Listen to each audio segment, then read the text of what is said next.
মৃত্যুর দামে যারা বেহেশত নেয় কিনে। সম্মানিত সুধীমণ্ডলী, আমরা সূরা আনআমের 122 নম্বর আয়াত থেকে আলোচনা শুরু করতে যাচ্ছি ইনশাআল্লাহ। আউযু বিল্লাহি মিনাশ শাইতানির রাজিম। আওয়ামান কানা মাইতাতান ফাআহইনাহু ওয়া জাআলনা লাহু নূরান ইয়ামশি বিহি ফিন নাসি কামান মাসালু ফিজ যুলুমাত লাইসা বিখারিজিন মিনহা কাযালিকা যুয়্যিনা লিল কাফিরিনা মা কানু ইয়ামালুন। আল্লাহ তাআলা মুমিন এবং কাফেরদের দৃষ্টান্ত বর্ণনা করছেন। আল্লাহ বলেন, যে ছিল মৃত আমি অতবার তাকে জীবিত করেছি। এখানে এই মৃত থাকার অর্থ হচ্ছে সে ছিল কাফের, অবিশ্বাসী। কাফেরকে মৃত বলা হয়। ফাহিয়াইনাহু, আমি তাকে জীবিত করেছি, অর্থাৎ তাকে আমি ঈমান দান করেছি। ওয়া জাআলনা লাহু নূরান, এবং আমি করেছি তার জন্য আলোর ব্যবস্থা। এই আলো হচ্ছে আল কোরআন। ইয়ামশি বিহি ফিন নাস, এবং সে চলে ওই আলোর সাহায্যে মানুষের মধ্যে। সে কি ওই ব্যক্তির মতো কামাম মাসারুফি জুলুমাত, সে কি ওই ব্যক্তির মতো যে অন্ধকারের মধ্যে রয়েছে, যে আলো গ্রহণ করে নাই, ইসলাম গ্রহণ করে নাই। লাইসা বিখারিজিন মিনহা, এবং সেই অন্ধকার থেকে সে বের হবার নয়, সেখান থেকে বের হবে না। তো এটা কখনোই সমান না। যাকে আল্লাহ মৃত থেকে জীবিত করেছে, অর্থাৎ কাফের ছিল, তার থেকে তাকে আল্লাহ ঈমান দান করেছেন, চলার জন্য আল কোরআন দান করেছেন, সেই কোরআনের আলোতে সে চলে। তার সাথে ওই ব্যক্তির তুলনা হয় না যে অন্ধকারেই থেকে গেছে, অন্ধকার থেকে সে বের হবে না। এভাবেই আল্লাহ তাআলা কাফেরদের জন্য কি করেছেন, কাযালিকা যুয়্যিনা লিল কাফিরিনা মা কানু ইয়ামালুন। কাফেররা যে আমলটা করে এটাই তাদের কাছে আল্লাহ সুশোভিত করেছে, মনে এটাই ভালো, আমরা এটাই ভালো করতেছি, এটা মনে হচ্ছে তাদের কাছে। তারা যে খারাপ করছে এটা মনে হয় না, মনে হয় যেন এটাই আমরা ভালো করছি। ওয়াকাযালিকা জাআলনা ফি কুল্লি কারিয়াতিন আকাবিরা মুজরিমিহা লিয়ামকুরু ফিহা ওয়া মা ইয়ামকুরুনা ইল্লা বিআনফুসিহিম ওয়া মা ইয়াশউরুন। আল্লাহ বলেন, ওয়াকাযালিকা, এভাবেই, জাআলনা ফি কুল্লি কারিয়াতিন, আমি করেছি সকল জনপদে, আকাবেরা মুজরিমিহা, ওই জনপদের বড় লোকগুলোকে আমি করেছি অপরাধী, পাপী। প্রত্যেক জনপদের বড় বড় নেতারা এরাই পাপী, এরাই বেঈমান, ঈমান আনে না। তা লিয়ামকুরু ফিহা, যাতে তারা ওই শহরে, ওই জনপদে ষড়যন্ত্র করতে পারে। দেখেন, আরবে সব বড় বড় নেতারা সবই আল্লাহ রসুলের বিপক্ষে ছিল। এভাবে সকল জাতির কাছে এই অবস্থাটাই ছিল যে যারা বড় তারা সবসময় কুফরি এবং নবী রসুলদের বিরোধিতা করে বেড়াত।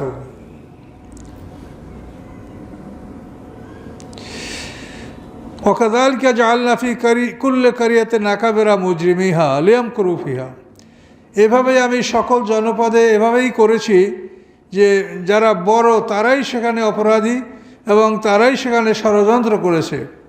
আল্লাহ বলেন, ওয়া মা ইয়ামকুরুনা ইল্লা বিআনফুসিহিম, তারা ষড়যন্ত্র করে না আর কারোর সাথে, বরং নিজদের সাথেই।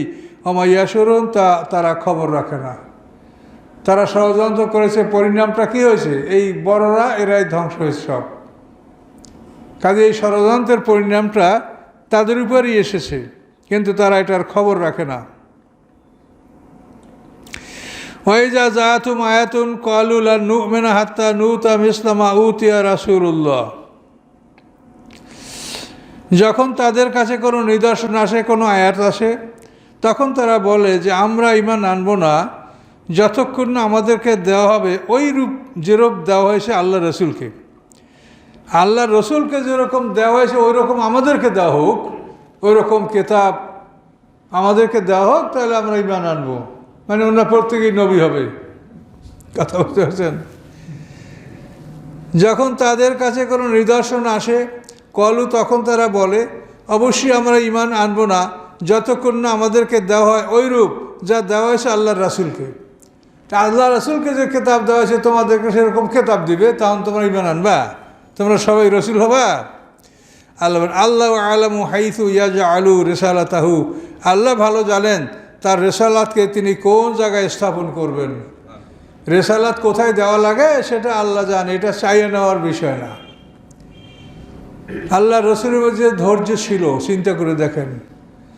তাইফে যখন তাকে নির্যাতন করলো, তিনি কারণে মানাজেলে যখন মোনাজাত করলেন, সেই মোনাজাতের মধ্যেই তিনি দেখতে পাইলেন যে জিবরিল আমিন পাহাড় পরিচালনার ফেরেশতাদেরকে নিয়ে হাজির হয়েছে এবং বলেছে যে আপনি বললে তাইফের দুই প্রান্তে 100 বাইন পাহাড় আছে, এই পাহাড় তুলে এর মাঝখানে কাফেরদেরকে রেখে পিষে মারা হবে। কিন্তু আল্লাহ রসুল তো এটা অনুমতি দিলেন না।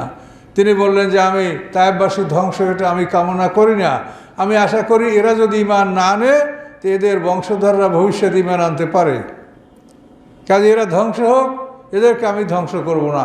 আল্লাহ আমার সকল অবস্থা দেখছেন, এটাই আমি সন্তুষ্ট। আল্লাহ আমার প্রতি নজর রাখছেন, এতেই আমি সন্তুষ্ট। আমি তাইফবাসীকে ধ্বংস করব না। এটা হলো আল্লাহর রাসূলের ধৈর্য। কিন্তু আবু জাহেলের কাছে যদি এরকম ক্ষমতা থাকতো তো সব মানুষ মারি ফেলাইতো। কন এই জন্য আল্লাহ বলে যে রেসালাত কোথায় রাখতে হবে, কোথায় স্থাপন করতে হবে এটা আমি জানি।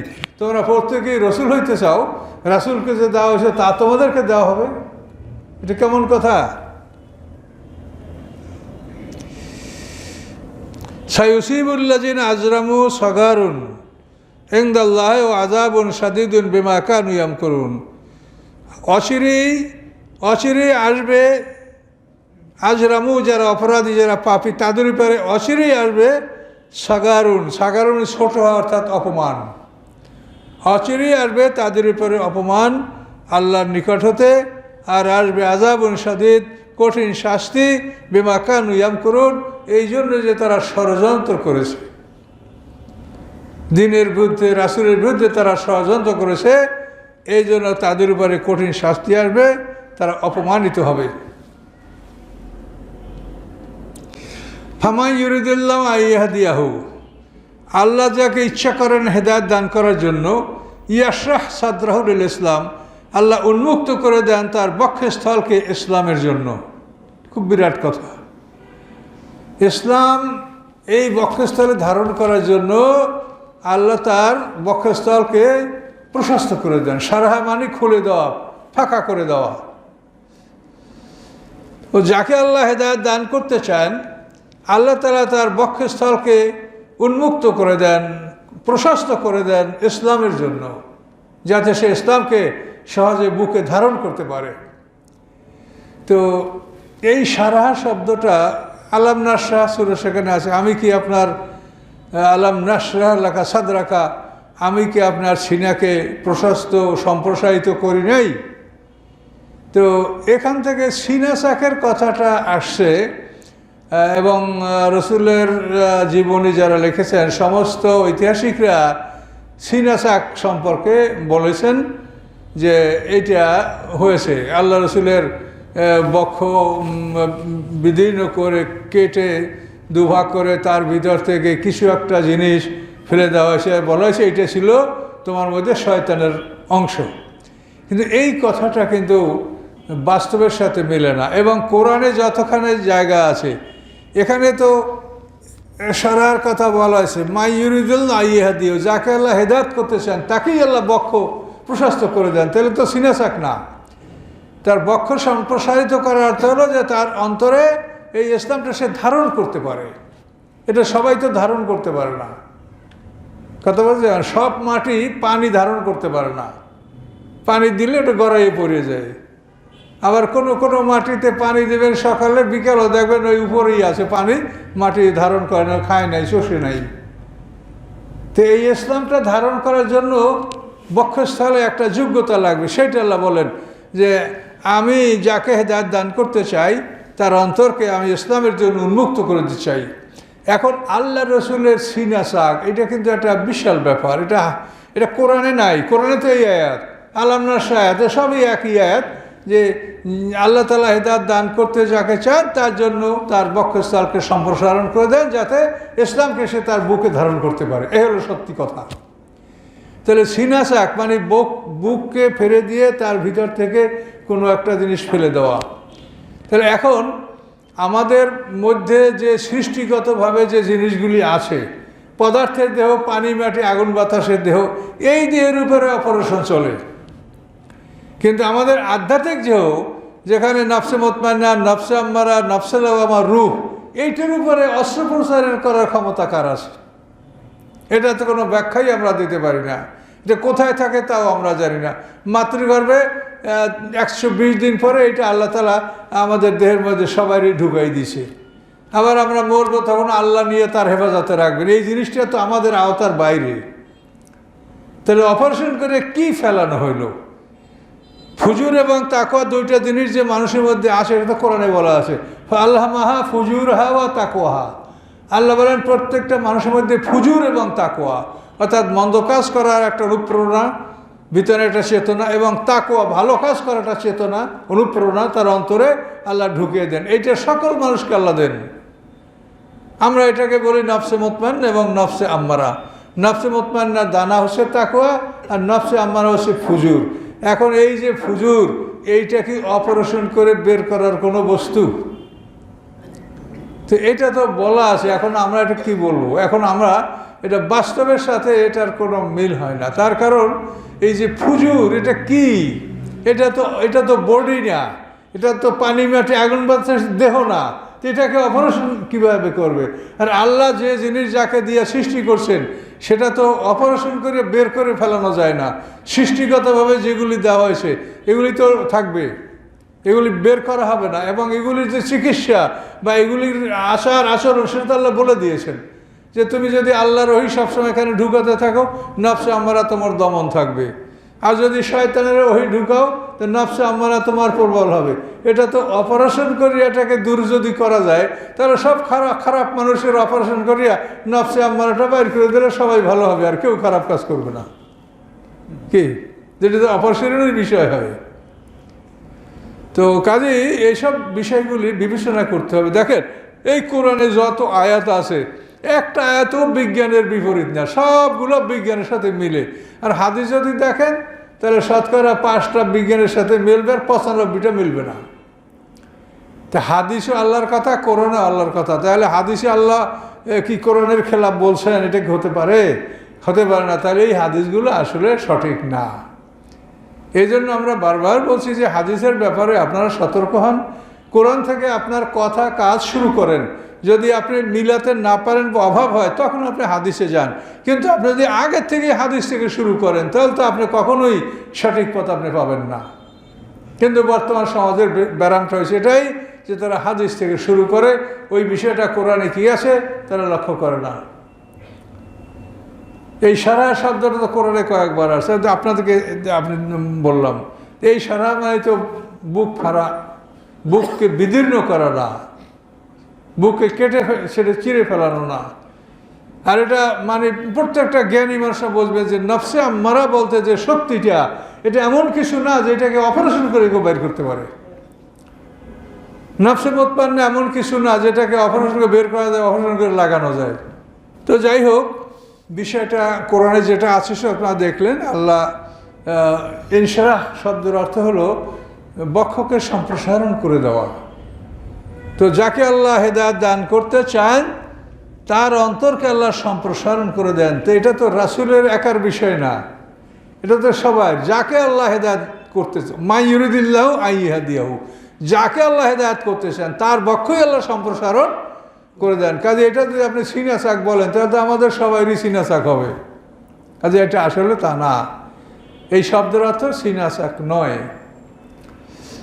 এরপরে বিষয়গুলি আপনারা বিশ্বাস করবেন কি করবেন না, এটা কোনো ফরজ আজবের বিষয় না। এটা হলো একটা জিনিসকে সঠিকভাবে জানার চেষ্টা করা, যে একটা জিনিস আমরা নির্ভুলভাবে জানবো, এই আর কিছু না। এখানে এটা আপনার ফরজ আজবের কোনো বিষয় না, যেটা আপনার মানতে হবে কি মানতে হবে না, এটা ফরজ আজব না। এটা হলো ঐতিহাসিক ব্যাপার, একটা জিনিসকে সঠিকভাবে জানার চেষ্টা করা। তাহলে এটা কিন্তু নিশ্চিত যে আল্লাহ তাআলা যেই জিনিস দিয়ে মানুষ সৃষ্টি করেছেন, এর এই মৌলিক একটা জিনিস এর পাল্টানো বা অপারেশন করে বাইর করা, এবং বিশেষ করে স্পিরিচুয়াল পার্ট যেটা আধ্যাত্মিক দেহ, এটা সম্পর্কে তো এইটা তো অপারেশনের বস্তু না। অপারেশনের বস্তু হলো আমাদের এই দেহ। এই দেহে যত সমস্যা হোক, এটা অপারেশন করা যেতে পারে। এটা ভালো করার জন্য বিভিন্ন ট্রিটমেন্ট যা আছে ব্যবস্থা, এটা গ্রহণ করা যেতে পারে। কিন্তু নফসে মুতমাইন্না এটাকে ভালো করার জন্য তো অপারেশন না, এটাকে ভালো করার জন্য লাগবে আল্লাহর ওহী ঢুকানো। নফসে আম্মারাকে দমন করার জন্য লাগবে আল্লাহর ওহী ঢুকানো, আর শয়তানের ওহী বন্ধ করে দেওয়া। এ হলো এটার চিকিৎসা। এটার চিকিৎসা তো দুনিয়ার অস্ত্র না। নফসে মুতমাইন্না এবং নফসে লাওয়ামা এই দুটো হলো এক সাইডে, এই দুটোই ভালোর দিকে, আর একটা খারাপ, সেটা নফসে আম্মারা, যে মানুষকে খারাপ কাজে আদেশ দেয়, অন্তরের ভিতরে খারাপ কাজে আদেশ দেয়। এটা তো অপারেশন করার কোনো বিষয় নয়, আল্লাহ ভালো জানেন। অমায়ুরুদুল্লাহ আইয়ুদুল্লাহু, আর যাকে আল্লাহ বিপদগামী করতে চান, যাকে আল্লাহ হেদায়েত দিবেন না, তাকে আল্লাহ কি করেন? ইয়াজাল সাদরাহু দাইয়াকা, আল্লাহ তাআলা তার বক্ষস্থলকে সংকীর্ণ করে দেন। দেখেন, হেদায়েত যাকে দিবেন না তার বক্ষস্থলকে সংকীর্ণ করে দেন, ফলে ওখানে হেদায়েত ঢুকবে না। আপনি যদি কলসের মুখ বন্ধ করেন, বস্তার মুখ বন্ধ করে রাখতে, কিছু ঢুকবে? তো আল্লাহ বলেন, যাকে আল্লাহ হেদায়েত দিতে চান না তার অন্তরটাকে আল্লাহ সংকীর্ণ করে দেন, আর হেদায়েত যাকে দিতে চান তার অন্তরটাকে আল্লাহ সম্প্রসারণ করেন। কাজে এটা চাকু দিয়ে কাটার বিষয় না। কি বুঝতে পারলেন? এটা পরিষ্কার কোরআন এটা বলছে। অমায়ুরিদ আইয়ুদুল্লাহু, এবং যাকে আল্লাহ বিপদগামী করতে চান, ইয়াজাল সাদরাহু দাইয়াকা, আল্লাহ তাআলা তার বক্ষস্থলকে সংকীর্ণ করে দেন, হারাজান এবং জটিল করে দেন। কান্নামা ইয়াসআদু ফিস সামা, মনে হয় যেন সে আকাশের দিকে আরোহণ করছে। উপরের দিকে উঠতে গেলে কিন্তু মানুষের মনটা যেন কেমন একটা করে। এটা বিমানে বা যে কোনো বিষয়ে হঠাৎ আপনাকে উপরে উঠতে লাগেন, তাহলে কিন্তু মনটা মানে কেমন যেন মনটা উড়ে যাচ্ছে না কি হচ্ছে, একটা অসুবিধা কিন্তু মানুষের অনুভব হয়। আল্লাহ বলেন, সেটা এমন মনে হবে, তার অন্তরটাকে আমি এমনভাবে সংকীর্ণ করে দেই যে সে মানে একটা খারাপ অবস্থা সে অনুভব করে। কান্নামা ইয়াসআদু ফিস সামা, মনে হয় যেন সে আকাশে আরোহণ করছে।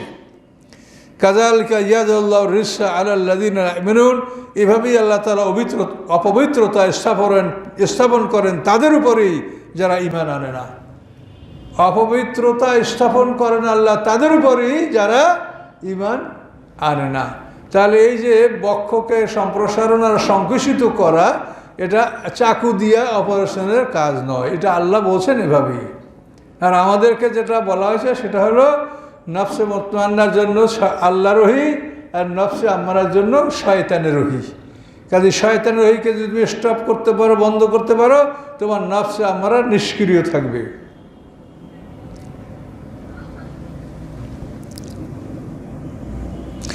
ওয়াহাযা সিরাতু রাব্বিকা মুস্তাকিমা, এবং এটাই হচ্ছে সিরাত, রাস্তা, আপনার রবের মুস্তাকিমা, সরল, আপনার রবের দিকে সরল পথ এটাই। যে আল্লাহ তাআলা যাদেরকে হেদায়েত দেবেন তাদের অন্তরকে সম্প্রসারণ করবেন, আর যাদেরকে হেদায়েত দেবেন না তাদের অন্তরকে তিনি সংকুচিত করে দেবেন। কদ ফাসসালনাল আয়াতি লিকাওমিন ইয়াযাক্কারুন, আল্লাহ বলেন, নিশ্চয়ই আমি স্পষ্ট করে বর্ণনা করে দিলাম আয়াতগুলিকে, লিকাওমিন, ওই জাতির জন্য, ইয়াযাক্কারুন, যারা উপদেশ গ্রহণ করে। লাহুম দারুস সালাম ইনদা রাব্বিহিম, তাদের জন্য রয়েছে দারুস সালাম, শান্তির ঘর। দারুস, দার মানে ঘর, সালাম মানে শান্তি। দারুস সালাম, শান্তির ঘর, ইনদা রাব্বিহিম, তাদের রবের নিকট। ওয়া ওয়ালিয়ুহুম, এবং এই রবই হচ্ছে তাদের অভিভাবক। আমাদের অভিভাবক আল্লাহ রব। বিমা কানু ইয়ামালুন, এই জন্য যে তারা পৃথিবীতে আমল করেছে, এই আমল করার জন্য আল্লাহ তাআলা তাদের অভিভাবক হবেন। তাদের জন্য দারুস সালাম বা শান্তির গৃহ তাদের জন্য আল্লাহ প্রস্তুত রেখেছেন। এই শান্তির গৃহে হাসরের ময়দানে বিচারের পরে সেখানে আমাদেরকে আল্লাহ প্রবেশ অধিকার দান করবেন।